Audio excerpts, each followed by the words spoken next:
چوٹی کی چیز صبر ہے، آخری چیز جو بیان ہوتی ہے وہ صبر ہے۔ سورۃ العصر میں آخری بات وَتَوَاصَوْا بِالصَّبْرِ یا ایھا الذین آمنوا استعینوا بالصبر والصلاۃ، اے ایمان والو مدد حاصل کرو صبر سے اور نماز سے۔ ان اللہ مع الصابرین، اللہ تعالیٰ صبر کرنے والوں کے ساتھ ہے۔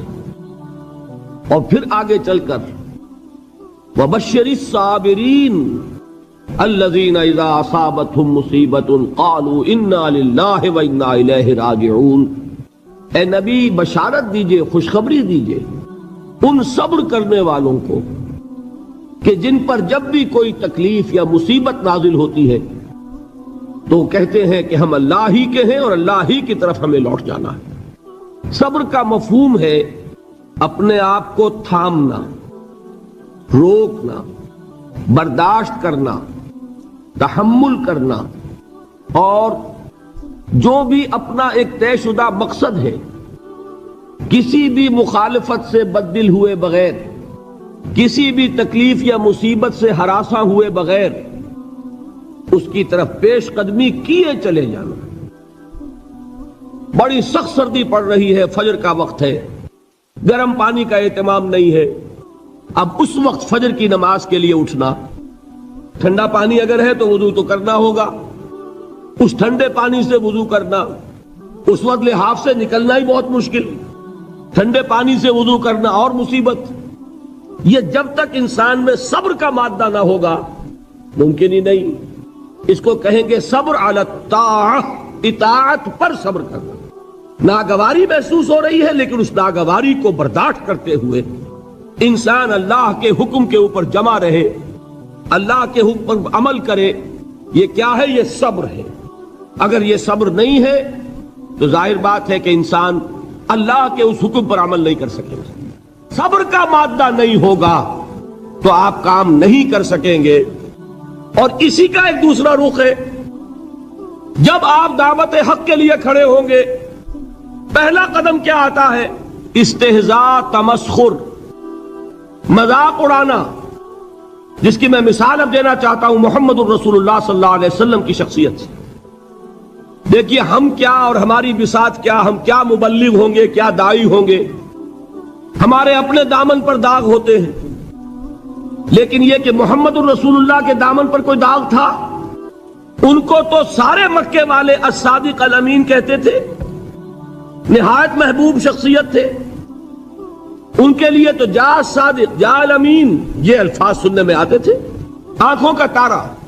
لیکن جب آپ نے دعوت اب شروع کی، اب قرآن مجید میں دیکھیے کسی نے کہا مجنون ہو گئے، دماغ خراب ہو گیا، پاگل ہو گئے، اجی شاعر ہیں، کچھ شعر جوڑ لیتے ہیں ہم پر دھوس جماتے ہیں۔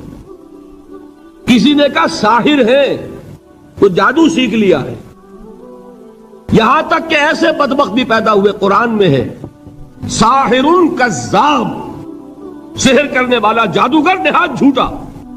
یہ الفاظ کہے جا رہے ہیں کس کی شان میں؟ محمد الرسول اللہ صلی اللہ علیہ وسلم۔ قرآن میں نقل کیا گیا یا ایھا الذی نزل علیہ الذکر انک لمجنون۔ کبھی آپ نے اس کا ترجمہ سوچا؟ اے وہ شخص، دیکھیے تصور کیجئے حضور جا رہے ہیں، تشریف لے جا رہے ہیں، کسی دعوت میں ہے، تبلیغ میں، یا ویسے ہی تشریف لے جا رہے ہیں، اور کوئی ایک دم گھٹا ہے لوگوں کا، ادھر سے فقرہ آتا ہے، تیر کی طرح لگتا ہے دل میں جا کر محمد کے صلی اللہ علیہ وسلم۔ اے وہ شخص جس کا یہ خیال ہے کہ اس پر کوئی ذکر نازل ہو رہا ہے، ہمارے خیال میں تو تمہارا دماغ خراب ہو گیا۔ یا ایھا الذی نزل علیہ الذکر انک لمجنون، کہا کہ نہیں کہا؟ اور یہ نہ سمجھیے کہ حضور صلی اللہ علیہ وسلم کے قلب مبارک کو تکلیف نہیں ہوتی تھی۔ میں قرآن سے ثابت کروں گا، میں کہیں کوئی کہانیاں بیان نہیں کرنا چاہتا۔ قرآن نے کہا ہے وَلَقَدْ نَعْلَمُ أَنَّكَ يَضِيقُ صَدْرُكَ بِمَا يَقُولُونَ، اے نبی ہمیں خوب معلوم ہے صلی اللہ علیہ وسلم کہ جو کچھ یہ لوگ کہہ رہے ہیں اس سے آپ کا سینہ بھجتا ہے، یہ جو گھٹن ہوتی ہے، صدمہ ہوتا ہے، انک یضیق صدرک بما یقولون، ہمیں خوب معلوم ہے کہ جو کچھ یہ باتیں آپ کو سننی پڑ رہی ہیں، یہ کڑوی کسیلی باتیں، یہ جو فکرے چست ہو رہے ہیں، استہزاء ہو رہا ہے، تمسخر ہو رہا ہے۔ سورہ ہجر میں ہے، ایک جگہ کھڑے ہوئے لوگ قرآن کا مذاق اڑا رہے ہیں، بھائی فلاں آیت تم لے جانا، فلاں آیت میری ہوگی، اس کے ٹکڑے کر رہے ہیں، اس کے ٹکڑے حصے بکھرے کر کے قیمہ بنا کر ان آیات کا تمسخر اڑا رہے ہیں۔ ایک جگہ قرآن مجیدی میں مذکور ہے کہ فرشتوں کا مذاق اڑ رہا ہے، بھائی یہ دیکھو محمد نے کہا ہے صلی اللہ علیہ وسلم کہ جہنم پر تو کل 19 فرشتے ہیں، علیہا 19 قرآن میں آیت نازل ہوئی۔ ایک پہلوان کہتا بھائی 10 کو تو میں سنبھال لوں گا، باقی 9 کا تم انتظار کر لو۔ یہ باتیں آ رہی ہیں حضور کے کانوں میں، کلام الہی کے ساتھ کیا سلوک ہو رہا ہے، مجھ پر کیا فکرے چست کیے جا رہے ہیں، مجھ پر جس طریقے سے استہزاء اور تمسخر کا رویہ اختیار کیا گیا ہے، دل بھچ رہا ہے، دل میں صدمہ ہے۔ دیکھیے سورہ نون ہے، اور میرے نزدیک یہ دوسری وحی ہے جو حضور پر نازل ہوئی ہے، اس کی ابتدائی آیات، نون والقلم وما یسطرون ما انت بنعمت ربک بمجنون وَإِنَّ لَكَ لَأَجْرًا غَيْرَ مَمْنُونٍ وَإِنَّكَ لَعَلَىٰ خُلُقٍ عَظِيمٍ فَسَتُبْصِرُ وَيُبْصِرُونَ بِأَيِّكُمُ الْمَفْتُونُ إِنَّ رَبَّكَ هُوَ يَعْلَمُ بِمَنْ ضَلَّ عَنْ سَبِيلِهِ وَهُوَ أَعْلَمُ بِالْمُهْتَدِينَ۔ نون، قسم ہے قلم کی اور جو کچھ یہ لکھتے ہیں۔ اے نبی آپ اپنے رب کی نعمت سے مجنون نہیں ہیں۔ یہ کیوں کہا جا رہا ہے؟ حضور کو جو صدمہ پہنچا ہے وہی نازل ہوئی ہے دل جوئی کے لیے، تسلی کے لیے۔ آپ کیوں برا منا رہے ہیں؟ اے نبی آپ کیوں صدمہ اور رنج اور اندوہ محسوس کر رہے ہیں؟ ان بدبختوں کے کہنے سے کوئی آپ مجنون ہو جائیں گے؟ مانتا بے نعمت ربک بھی مجنون وَإِنَّ لَكَ لَأَجْرًا غَيْرَ مَمْنُونٍ۔ آپ کو جو یہ صبر کرنا پڑ رہا ہے، آپ کو جو یہ جھیلنا پڑ رہا ہے، اس کی وجہ سے آپ کو وہ اجر ملے گا جس کا سلسلہ کبھی منقطع نہیں ہوگا۔ وَإِنَّكَ لَعَلَىٰ خُلُقٍ عَظِيمٍ، اور اے نبی آپ تو خلق عظیم کے حامل ہیں۔ آپ کا اخلاق، آپ کا کردار، آپ کی سیرت، آپ کی شخصیت میں طہارت، نفاست، پاکیزگی، آج تک دنیا نے کوئی پاگل، کوئی مجنون ایسا بھی دیکھا؟ یہ ساری باتیں اللہ تعالی حضور کی دلجوئی کے لیے فرما رہے ہیں۔ اس سے آپ اندازہ کیجئے کہ کتنا صدمہ ہوتا ہوگا۔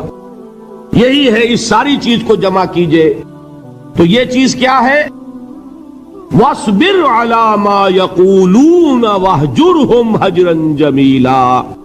صبر کرو اے نبی، صبر کرو اے محمد صلی اللہ علیہ وسلم، جھیلو اور برداشت کرو اس پر جو یہ کہہ رہے ہیں۔ يُرِيدُونَ لِيُطْفِئُوا نُورَ اللَّهِ بِأَفْوَاهِهِمْ، یہ چاہتے ہیں کہ اللہ کے نور کو اپنے منہ سے بجھا دیں، پھونکے مار کے ہی بس۔ نور خدا ہے کفر کی حرکت پہ خندہ زن، پھونکوں سے یہ چراغ بجھایا نہ جائے گا۔ یریدون لیطفئوا نور اللہ بافواہہم واللہ متم نورہ ولو کرہ الکافرون، یہ چاہتے ہیں کہ اپنے منہ کی پھونکوں سے اللہ کے نور کو بجھا دیں، حالانکہ اللہ تعالیٰ تو اپنے نور کا اتمام فرما کر رہے گا، خواہ ان کافروں کو کتنا ہی ناگوار ہو۔ اس کی ترجمانی ہے نور خدا ہے کفر کی حرکت پہ خنددن، پھونکوں سے یہ چراغ بجھایا نہ جائے گا۔ یہی وجہ ہے، دیکھیے مکی صورتوں میں خود نبی اکرم صلی اللہ علیہ وسلم کو اتنے مختلف پیرایوں میں صبر کا حکم دیا گیا۔ کچھ مثالیں میں دے چکا ہوں، وَلِرَبِّكَ فَاصْبِرْ، اسی طریقے سے وَاصْبِرْ كَمَا صَبَرَ أُولُو الْعَزْمِ مِنَ الرُّسُلِ، اے نبی صبر کیجئے جیسے کہ صبر کیا ہمارے اولو العزم رسولوں نے۔ وَاصْبِرْ وَمَا صَبْرُكَ إِلَّا بِاللَّهِ، اے نبی صبر کیجئے اور آپ کا صبر تو اللہ ہی کے سہارے ہے۔ وَاصْبِرْ لِحُكْمِ رَبِّكَ، یہ سورہ نون جس کی ابتدائی آیات میں نے آپ کو سنائی، نون والقلم وما یسطرون ما انت بنعمت ربک بمجنون، اس کا اختتام کیا ہوتا ہے؟ وَاصْبِرْ لِحُكْمِ رَبِّكَ وَلَا تَكُنْ كَصَاحِبِ الْحُوتِ إِذْ نَادَىٰ وَهُوَ مَكْظُومٌ، اے نبی صبر کیجئے اپنے رب کے فیصلے کا، انتظار کیجئے اور اس مچھلی والے کے مانند نہ ہو جائیے مچھلی والا کون؟ حضرت یونس علیہ الصلوۃ والسلام۔ مچھلی والے نے اپنے دینی حمیت اور غیرت جو تھی اس کی وجہ سے اللہ کے حکم کا انتظار نہیں کیا، اپنی قوم کو چھوڑ کر چل دی۔ نبی کا، رسول کا یہ معاملہ ہوتا ہے، جیسے کہ آپ کو معلوم ہے کوئی افسر ہے کسی حکومت کا، وہ اپنی پلیس آف ڈیوٹی کو نہیں چھوڑ سکتا، he must stick to his place of duty. بڑے افسرز کے لیے تو یہ بہت بہت اہم بات ہے۔ تو اے رسول، جہاں آپ کو ہم نے تعینات کیا ہے آپ وہاں سے ہل نہیں سکتے کہ ذرا مخالفت ہوئی، لوگوں نے فقرے چست کیے اور آپ کہیں اور چل دیے، دفع ہوئے، یہ بات نہیں سننا چاہتے، میں کسی اور کو سناؤں گا۔ ہو سکتا ہے نا؟ ہم تو کرتے ہیں نا یہ، اس لیے کہ ہمیں تو اللہ نے کہیں تعینات تو نہیں کیا نا۔ اگر ایک جگہ کے لوگ بات نہیں سنتے، چلو بھائی ہم کہیں اور جائیں گے، وہاں بات سنائیں گے۔ لیکن رسول کا معاملہ ہوتا ہے جو اس کی پلیس آف اپائنٹمنٹ ہے، he can not leave his place without the express permission of Allah سبحانہ و تعالی۔ آپ نے یہ سنا ہوگا، سیرت کی تقاریر میں پڑھا ہوگا کہ مدینے کی طرف ہجرت کی اجازت حضور نے تمام صحابہ کو دے دی، خود منتظر رہے جب تک کہ اللہ کی طرف سے اجازت نہیں آ گئی۔ حضرت ابوبکر پوچھتے رہتے تھے حضور اجازت آ گئی کہ نہیں؟ نہیں ابھی نہیں آئی۔ حضور اذن آ گیا؟ نہیں آیا، ابھی نہیں آیا۔ حبشہ کی طرف سب کو بھیج دیا، اجازت دے دی جو جانا چاہے چلا جائے۔ حضور کی صاحبزادی جو حضرت عثمان کے نکاح میں تھی وہ بھی ہجرت کر رہی، لیکن حضور تو نہیں گئے۔ رسول نہیں چھوڑ سکتا اپنی جگہ کو، یہاں تک کہ تمام تقریباً صحابہ چلے گئے، حضور رہ گئے، حضرت ابوبکر رہ گئے، حضرت علی رہ گئے، اور حضرت ابوبکر پوچھ رہے ہیں بار بار اجازت آئی یا نہیں؟ نہیں ابھی نہیں آئی۔ حضرت عائشہ نے واقعہ بیان کیا کہ ایک روز اچانک دوپہر کے وقت ہم نے دیکھا کہ حضور نے اپنے پورے جسم کو ڈھانپا ہوا ہے، چہرے کو بھی کپڑے میں ڈھانکا ہوا ہے اور تشریف لا رہے ہیں۔ یہ اس میں تعجب کی بات یہ کہ عرب میں آج بھی آپ کو معلوم ہے کہ یہ چیز جو ہے ان کی روایات کے خلاف ہے کہ دوپہر کے وقت کوئی کسی سے ملنے جائے۔ یہ وقت جو ہے قیلولے کا ہے، آرام کا ہے۔ تو این ٹھیک دوپہر کے وقت تشریف لائے حضور، آپ نے آ کے حضرت ابوبکر سے فرمایا کہ اجازت آ گئی ہے۔ حضرت ابوبکر نے بہت خوش ہو کر ایک بات کہی، حضور میں نے 2 اونٹنیاں تیار کی ہوئی ہیں۔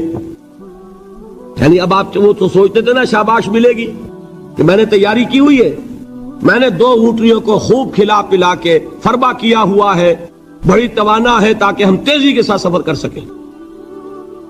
حضور نے توقف کیا، فرمایا ہاں ٹھیک ہے، 1 اونٹنی میں استعمال کروں گا لیکن میں اس کی قیمت ادا کروں گا۔ حضرت ابوبکر کی آنکھوں میں آنسو آ گئے، روتے ہوئے کہا حضور مجھ سے یہ مغایرت، کیا یہ جان اور مال کسی اور کے لیے ہے؟ آپ مجھ سے بھی کہہ رہے ہیں میری اونٹنی جو ہے وہ بھی بلا معاوضہ آپ قبول نہیں فرما رہے۔